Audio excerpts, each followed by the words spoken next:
Para po sa akin, marami po akong naranasang di napagkasunduan.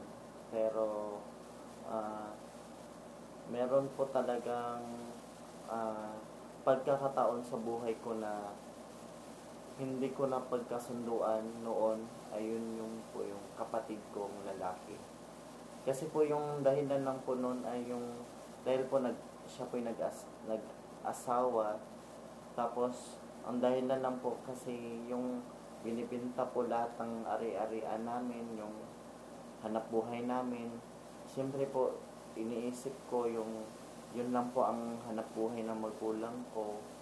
Tapos ah, yun parang ganun, parang nag-aaway-away na po kami. Tapos gumawa po ako ng paraan na para po kami nagkaayos. Kinakausap ko po siya parang para po kami nagkaayos. Pero sa ngayon na po okay na po kami. um, Nagkaayos-ayos naman po. Maraming salamat.